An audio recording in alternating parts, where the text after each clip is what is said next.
आप सभी को मेरा नमस्कार। आज मैं आपको मंगला गौरी व्रत की कथा कहानी सुनाने जा रही हूँ।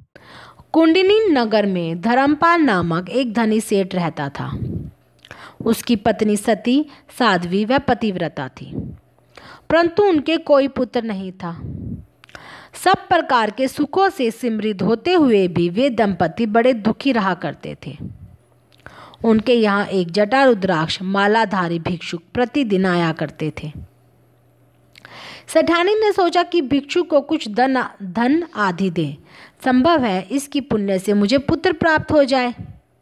ऐसा विचार कर सेठानी ने भिक्षुक की झोली में छिपाकर सोना डाल दिया, परंतु इसका परिणाम उल्टा ही हुआ। भिक्षु अपरिग्रह वर्ती थे। उन्होंने अपना व्रत भंग जानकर सेठ सेठानी को संतानहीनता का शाप दे डाला। फिर बहुत अनुनय विनय करने से उन्हें गौरी की कृपा से एक अल्पायु पुत्र प्राप्त हुआ।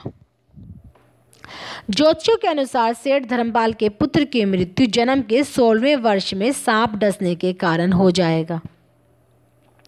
सेठ धर्मपाल अपने पुत्र की कम आयु को जाना तो उसे अपने किस्मत पर बड़ा दुख हुआ।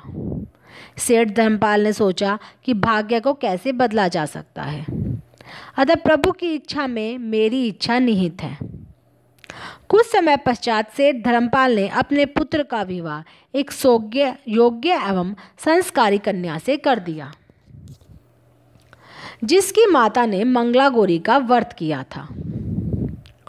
उस व्रत के प्रभाव से उत्पन्न कन्या को माता गौरी से अखंड सौभाग्यवती होने का आशीर्वाद प्राप्त था। अतः इस प्रभाव से कन्या के जीवन में कभी वैधव्य दुख नहीं आ सकता था। इस प्रकार सेठ धर्मपाल के पुत्र से अकाल मृत्यु का साया हट गया और उसे दीर्घायु प्राप्त हुई। अतः वह बालक शतायु हो गया।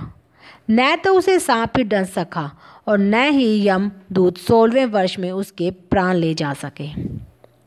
अतः शास्त्रों के अनुसार यह मंगला गौरी व्रत नियम अनुसार करने से प्रत्येक मनुष्य के वैवाहिक सुख में बढ़ोतरी होकर पुत्र पौत्रोधि भी अपना जीवन सुखपूर्वक गुजारते हैं। ऐसी इस व्रत की महिमा है, इसलिए यह व्रत प्रत्येक नवविवाहिता को करना चाहिए। सौभाग्य से जुड़े होने के कारण इस व्रत को विवाहित महिलाएं और नवविवाहित महिलाएं करती हैं। इस उपवास को करने का उद्देश्य अपने पति एवं संतान के लंबे एवं सुखी जीवन की कामना करना है। जिन महिलाओं की कुंडली में वैवाहिक सुख में कमी या विवाह के बाद अलगाव जैसे अशुभ योग बन रहे हों, उन महिलाओं को भी यह व्रत विशेष रूप से करना चाहिए। इस तरह माता गौरी की व्रत कथा संपन्न हुई। प्रेम से बोलिए माता गौरी की जय।